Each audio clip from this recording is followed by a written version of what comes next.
जय श्रीराम। श्रीराघवं दशरथात्मजमप्रमेयं सीतापतिं रघुकुलान्वयरत्नदीपम् आजानुबाहुमरविन्ददलायताक्षं रामं निशाचरविनाशकरं नमामि। जय बोलो रामचंद्र भगवान की। రామభద్ర క్షేత్రంలో విరాజమానమైనటువంటి రామ పరివార దేవతలు హనుమత్ సీత లక్ష్మణ పరివార సమేతంగా రామచంద్రుల వారికి రేపు శ్రీరామనవమి ఉత్సవం యావత్ భారతదేశము సనాతన ధర్మ అనుయాయులందరూ కూడా ఎంతో గర్వంగా ఊరు ఊరా వాడ వాడ పల్లె పల్లె ఎక్కడ చూసినా సరే రామనామస్మరణం రామాలయం లేనటువంటి ప్రదేశం మనకి భారతదేశంలో కనిపించదు. అంత ప్రాచుర్యం పొందినటువంటిది ఈ శ్రీరామనవమి. ఆ నవమి ప్రయుక్త కాలంలో అనాదిగా మనకి కళ్యాణ మహోత్సవం చేయడం అనేటటువంటి ఒక ఆచారం వస్తోంది. వాస్తవానికి జయంతికి కళ్యాణానికి సంబంధాన్ని ఆగమ విధానంగా పూర్వీకులు ఏర్పరిచి జయంత్యుత్సవాన్ని కళ్యాణ రూపంగా ఆచరించడం ప్రారంభించారు. అదే పరిపాటిగా అనేక క్షేత్రాలలో శ్రీరామనవమి ఉత్సవం రేపు నవమి రోజు జరుగుతోంది. 7 సంవత్సరాల నుంచి స్వామివారు ఈ తూముకుంట రామభద్ర క్షేత్రంలో సుప్రతిష్ఠితులై భక్తుల యొక్క మనోరథాలన్నీ కూడా తీరుస్తూ లోక కళ్యాణానికి కావలసినటువంటి ధర్మాన్ని సంరక్షణ చేస్తున్నారు. రాముల వారికి రామో విగ్రహవాన్ ధర్మ, ధర్మము నడిచి వస్తే ఎలా ఉంటుంది అంటే రామచంద్రుల మూర్తిగా ఉంటుంది అని. అక్కడ ఎవరో వారి ఆ రాజ్యాన్ని పరిపాలిస్తున్నారు కాబట్టి మహారాజు గారికి అందరూ పొగుడుతూ ఉండాలి. రాజులంటే పొగడతలు చేస్తూ ఉండాలి. అలా పొగిడిన పొగడత కాదుట ఇది. మారీచవర్చనం. మారీచుడు రాముడి యొక్క ఆ బాణాన్ని రుచి చూసి రాముడు సాక్షాత్తు ధర్మస్వరూపం అయ్యా అని ఎక్స్ పార్టీలో ఉన్నటువంటి ఆయన చెప్పాడు. కాబట్టి ఎప్పుడైనా సరే పొగడ్త మనవాళ్ళు చేయడం కన్నా ఇతర పక్షం వాళ్ళు చేస్తూ ఉంటే అది సత్యము అని మనం గ్రహించాలి. అపోజిషన్. అందువల్ల అపోజిషన్ వాళ్ళు కూడా రాముల వారి ధర్మాన్ని గురించి కొనియాడారు. అటువంటి ధర్మమూర్తి ఇక్కడ వచ్చిన తర్వాత మరి ధర్మం ఎలా కనిపిస్తుంది మనకి అంటే 2 రూపాలుగానే మనకి ధర్మం కనిపిస్తుంది. భూమి మీద ధర్మం మరి ఏ ఇతర ప్రత్యక్షంగా మనకు చూడాలి ధర్మం అంటే ఒకటి గోవులో చూడాలి, 2 వేదంలో చూడాలి. ఈ గోవు వేదము, అందువల్లే వేదాధ్యయనం చేస్తున్నటువంటి విప్రులు గో బ్రాహ్మణ హితాయచ గోబ్రాహ్మణేభ్యో శుభమస్తు నిత్యం అని చెప్తూ ఉంటాం. అంటే అన్ని ధర్మాలకి మూలమైనటువంటివి ఈ వేదాలు, గోవులు. ఈ 2 కూడా పరిరక్షింపబడుతూ ఉంటే లోకంలో ధార్మికత అనేది ప్రవర్ధిల్లుతూ ఉంటుంది. అందువల్లే ఈ క్షేత్రంలో రాముల వారు వచ్చి చక్కటి గోవుల్ని అలాగే వేద అధ్యయనాన్ని కూడా ఇక్కడ నడుపుతున్నారు. మా పండరి సంతోష్ కుమార్ శర్మ గారు అకుంఠితమైనటువంటి రామభక్తి, కేవలం భక్తితో మాత్రమే క్షేత్రానికి క్షేత్రత్వం వస్తుంది అని ఇంతకు మునుపు మనకి భద్రాచల క్షేత్ర మాహాత్మ్యం మనం చూసినట్లయితే రామదాసు వారు ఏదో డబ్బులున్నాయనో లేకపోతే మంది మార్బలం ఉందనో గుడి కట్ల రాముడు మీద భక్తితో గుడి కట్టాడు. ఆయన పెట్టుబడి ఏమిటి అంటే రామభక్తి. అది మహాక్షేత్రమైంది.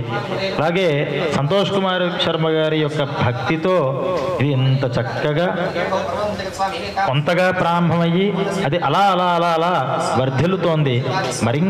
మరింత వర్ధిల్లాలి. ఇక్కడ ఈ దేవాలయానికి అనేకమైనటువంటి ధార్మికులు రావాలి, ధర్మకార్యాలు జరుగుతూ ఉండాలి. ఎక్కడెక్కడ ధర్మకార్యం జరిగినా రండి, చక్కగా మా దగ్గర చేయండి, రామ సన్నిధిలో చేసుకోండి అని ఆ కుటుంబ సభ్యులందరూ కూడా ఆత్మీయంగా ఆహ్వానం చేస్తూ ఉంటారు. ఆ ధార్మికత పెరగడం కోసం ఈ ఉత్సవాలు, ఈ నవరాత్రుల్లో చేస్తూ ఉండడం జరుగుతోంది. దాంట్లో ఈ వసంత నవరాత్రికి ఉన్నటువంటి విశేషం కేవలం ఇది నవమి వస్తోంది కాబట్టి రాముల వారిదిగానే కొంతమంది భావిస్తూ ఉంటారు. కానీ ఈ వసంత నవరాత్రి అమ్మవారికి చాలా ప్రీతికరం. అందువల్లే వీటిని లలితా నవరాత్రులు అని కూడా వ్యవహారం చేస్తూ ఉంటారు. దసరాలో విజయదశమి దగ్గర ఆ 9 రోజులు కూడా ఆశ్వీజ మాసంలో శరన్నవరాత్రుల్ని, శారదా నవరాత్రులని, దుర్గా నవరాత్రులని వ్యవహారం వసంత ఋతువులో పాడ్యమి అనగా ఉగాది నుంచి శ్రీరామనవమి వరకు ఉన్నటువంటి వాటికి వసంత నవరాత్రులు లేదా లలితా నవరాత్రులు అని పేరు. శ్రీకృష్ణ శ్యామలాదేవి, శ్రీరామో లలితాంబిక అని లలితా స్వరూపమే సాక్షాత్తు శ్రీరాములు వారిది. లలితా స్వరూపానికి ఈ రామస్వరూపానికి అభేదము అని మనకి మంత్రశాస్త్రాలన్నీ కూడా తెలుపుతూ ఉంటాయి. దాంట్లో భాగంగా ఈ నవరాత్రుల కాలంలో అటు శక్తి రూపంగా, శక్తి ప్రధానంగా ఆరాధనను కూడా చెయ్యాలి అని ఈరోజు నవచండీ విశేషమైనటువంటి పారాయణలన్నీ కూడా నడిచాయి. అలాగే చండికా ప్రీతికరమైనటువంటి చండీ హోమ కార్యక్రమం కూడా ఈరోజు అష్టమి ప్రయుక్త మహాపర్వణి పుణ్యకాలంలో ఇక్కడ నడుస్తోంది. ఉదయం నుంచి ఈ చండీ ఆవాహన పారాయణాదులు నడిచాయి. ఇప్పుడు హోమ కార్యక్రమం నడుస్తోంది. ఆ హోమ కార్యక్రమం నడుస్తుండగా చండీదేవి అగ్ని రూపంగా అక్కడికి ఆహ్వానింపబడినప్పుడు పునర్వసు నక్షత్రంలో స్వామివారికి రేపు చేస్తున్నటువంటి కళ్యాణానికి పూర్వాంగ క్రియలన్నీ కూడా చేయడం కోసం ఇక్కడ మనం అందరం కూర్చున్నాం. ఈ పూర్వాంగ క్రియలంటే ఏమిటి అంటే షోడశ కళావాన్ పురుష అంటారు. పురుషుడు అంటే 16 కళలతో ఉంటాడు ఆయన. ఆ 16 కళలు నిండినప్పుడే పురుషుడికి పురుషత్వం అనేది వస్తుంది. అంటే పురుషుడు అంటే పురిసేతే ఇది పురుష. ఈ శరీరంలో ఎవరైతే ఏ మహాశక్తి అయితే కుండలిని రూపంగా లోపల నిద్రావస్థలో ఉందో దాని పేరే పురుషుడు అని. దాని జాగ్రత్త అవస్థలోకి తీసుకుని రావడానికి అనేకమైనటువంటి వైదిక సంస్కారాలు, జప, దాన, యజ్ఞ, ప్రవచనాదులు, ఆత్మజ్ఞానము ఇవన్నీ కూడా తోడయి దానికి ఆ కుండలిని చలనమయ్యి ఆత్మజ్ఞానాన్ని పొందేటటువంటి ఒక సామర్థ్యాన్ని ఆ పురుషుడికి ఇస్తుంది. అందువల్ల పురుషుడికి సంస్కారం చాలా అవసరం. సంస్కారము అంటే సంస్క్రియతే అనేనేతి సంస్కార. దీని చేత సంస్కరింపబడేది కాబట్టి దాని పేరు సంస్కారము. ఏమిటి సంస్కారము అంటే ఒక్కొక్క వస్తువుకి ఒక్కొక్క రకంగా మనం సంస్కారం చేస్తూ ఉంటాం. రాగి మకిలి పట్టేసినటువంటి రాగి చెంబులు ఉంటాయి. వాటిని సంస్కారం చేయాలి అంటే పులుపు వస్తువులు దానికి సంస్కారాన్ని తీసుకొస్తాయి, మకిలిని వదిలిపెడుతూ ఉంటాయి. అలాగే వెండికి మళ్ళీ నేను పులుపు పెడతానంటే కుదరదు. వెండి భస్మం చేత దాని యొక్క మకిలిని పోగొట్టుకుంటూ ఉంటుంది. అటువంటి సంస్కారాలు జీవులమైనటువంటి మనకి ఈ పంచదశ సంస్కారాలు అని 15 సంస్కారాలు కూడా గర్భాధానము అంటే గర్భంలోకి ప్రవేశించని మునుపు నుంచి మనకి అనూచానంగా స్మృతికారులందరూ కూడా ఏర్పాటు చేశారు. ఆ పంచదశ సంస్కారాలు 15 సంస్కారాలు జరిగితే ఉత్తమ ఆత్మగుణాల చేత 16వ ఉత్తమ గుణాన్ని పొంది అతను పరిపూర్ణుడు అవుతాడు అని ఈ 15 సంస్కారాలు అందరూ కూడా చేసుకోవాలి అన్నారు. మరి ఇది భగవంతుడికి దేనికి, ఆయనకి ఏం మకిలి పెట్టింది అంటే ఆయనకి మకిలి ఉంది కాబట్టి సంస్కారాలు చెయ్యంట. ఆయనకి వివాహం కాలేదని వివాహం చేస్తామా, లేదా ఏటా వివాహం చేసుకోవడం ఇష్టమని వివాహం చేస్తున్నామా అంటే కాదయ్యా, మేము మనుషులం కదా. నువ్వా రూపానికి అందవు, ఒక పేరు పెట్టు పిలుద్దాము అంటే ఏ పేరుకి అందని వాడివి, ఒక గుణాలు గురించి అభివర్ణన చేద్దాము అంటే ఏ గుణానికి సంబంధం లేనటువంటి గుణరహితుడివి.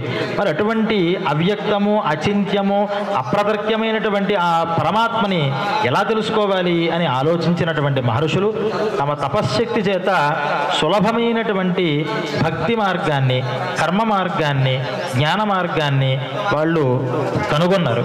ఈ 3 మార్గాలు మిళితం చేసిందే ఈ ఉత్సవ పరంపర, ఉపాసనా పరంపర, ఆగమ పరంపర. కర్మ, జ్ఞానము, భక్తి ఈ మూడింటిని కూడా మేళనం చేసుకుంటూ ఆ పరమాత్మని చాలా సుగమంగా పొందొచ్చు.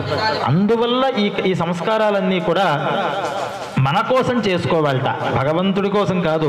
ఈ శరీరాలు పేరు ఊరు లేనటువంటి ఆయన, మనం పేరు ఊరు ఉన్నవాళ్ళం కాబట్టి ఆయన్ని కూడా ఒక పేరుతో పిలవడం మనకు అలవాటు.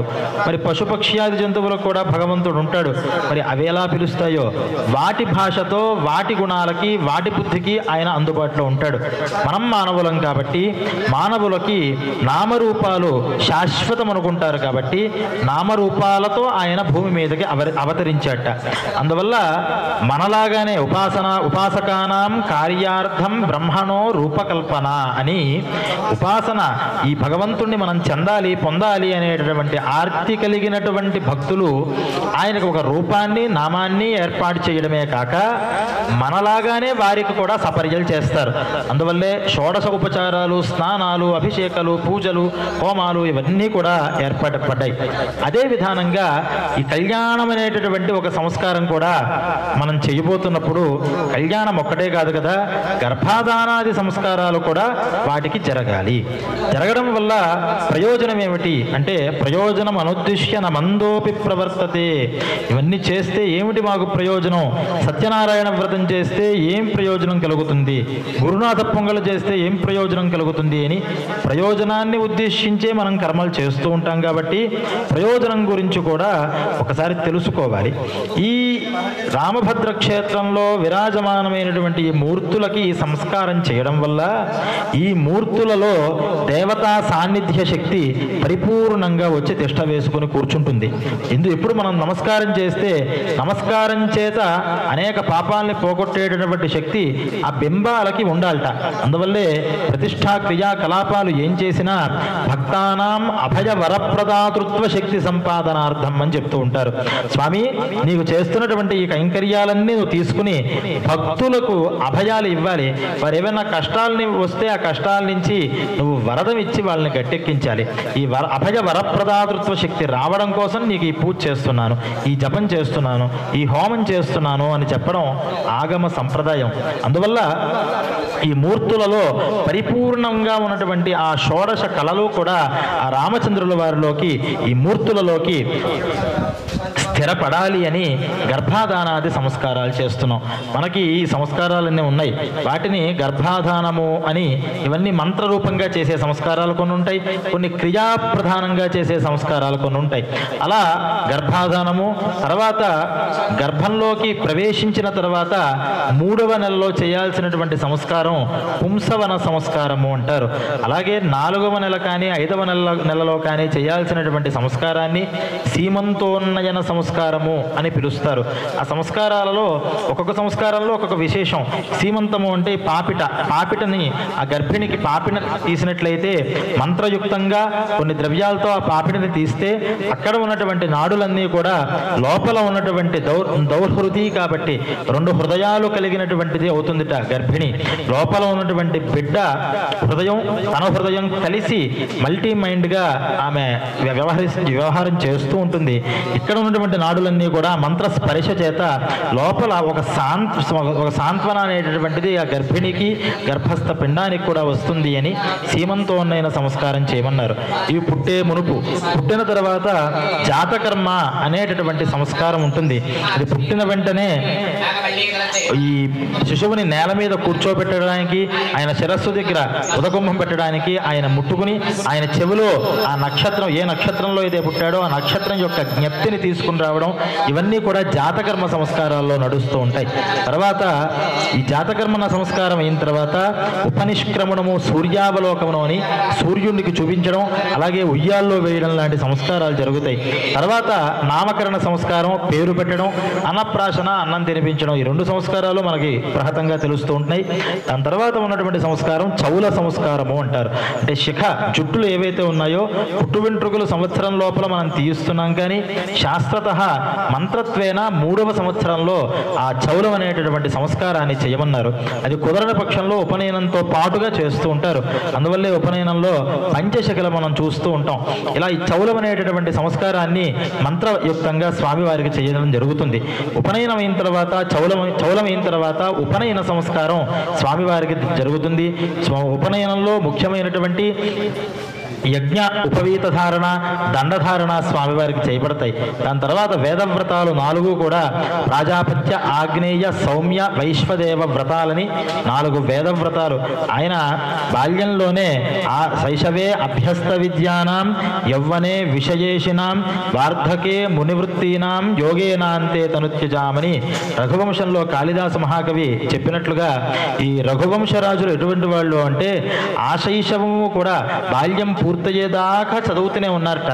వేదాలు చదివారు, శాస్త్రాలు చదివారు, అనేకమైనటువంటి పురాణ ఇతిహాస పురాణాలతో పాటుగా సరహస్యంగా వేదమంతా కూడా అధ్యయనం చేసిన వారట రామ వంశం వాళ్ళందరూ కూడా. అలాగే ఈ వేదాల్ని అధ్యయనం చేసినప్పుడు ఈ వేదవ్రతం అనేటటువంటి ఆ 4 వ్రతాలని కూడా చేసుకోవాలి. అది కూడా మంత్రత్వేన స్వామివారికి నడుస్తుంది. తర్వాత స్నాతక వ్రతం అనగా ఈ వేదాధ్యయనం పూర్తయిన తర్వాత అప్పటిదాకా ఉన్నటువంటి బ్రహ్మచారి గృహస్థాశ్రమంలోకి వెళ్ళడం కోసం మధ్యలో ఒక ఆశ్రమాన్ని స్వీకరిస్తాడు. అటు బ్రహ్మచారి కాదు, ఇటు వివాహమైనటువంటి గృహస్థుడు కాదు, కానీ పెళ్లి కొడుకే, కానీ స్నాతక పెళ్లి కొడుకు అంటారు. అంటే వివాహ ధర్మాలు కొన్ని, గృహస్థ ధర్మాలు కొన్ని, బ్రహ్మచారి ధర్మాలు కొన్ని ఉంటాయి. అలా మేళనించినటువంటి ఆ డ్యామ్గా ఈ వారధిలాగా ఈ బ్రహ్మచార్యాశ్రమానికి గృహస్థాశ్రమానికి ఉండేటటువంటి ఆశ్రమం ఆ స్నాతక ఆశ్రమం. ఆ స్నాతకం అనేటటువంటి సంస్కారం కూడా స్వామివారికి జరుగుతుంది. దాని తర్వాత రేపు చేయబోయేటటువంటి వివాహానికి, కళ్యాణానికి స్వామివారు సన్నద్ధంగా ఉంటారు. ఇవి కేవలం స్వామివారికేనా అంటే కాదు. ఈ పరివారంగా ఎప్పుడైతే మనం చేస్తున్నామో ఆగమ మర్యాదలో సపరివార సమేత రామచంద్ర పరబ్రహ్మణే నమః అంటే పరివారంతో ఉన్నటువంటి వాళ్ళందరికీ కూడా ఉపచారాలు వెళ్తూ ఉంటాయి. అలా ఈ సంస్కారాలు అటు సీతాదేవికి, లక్ష్మణస్వామికి, ఆంజనేయ స్వామి వారికి కూడా ఇవన్నీ సంస్కారాలు కూడా సమంత్రకంగా సమానతంత్రేణ నడుస్తూ ఉంటాయి. అటువంటి ఈ కార్యక్రమాన్ని మనం ప్రారంభం చేసుకుంటూ మొదట గర్భాధాన సంస్కారాన్ని ఇప్పుడు మనం చేసుకోబోతున్నాం. ఈ గర్భాధాన ఖండని కూర్చున్నటువంటి దంపతులు ఇరువురు కూడా ఫల పుష్పాలని వారు ధరించి గర్భాధాన మంత్రాలన్నింటినీ కూడా వాళ్ళు బ్రాహ్మణుల చేత పఠనం చేయిస్తూ ఉంటారు.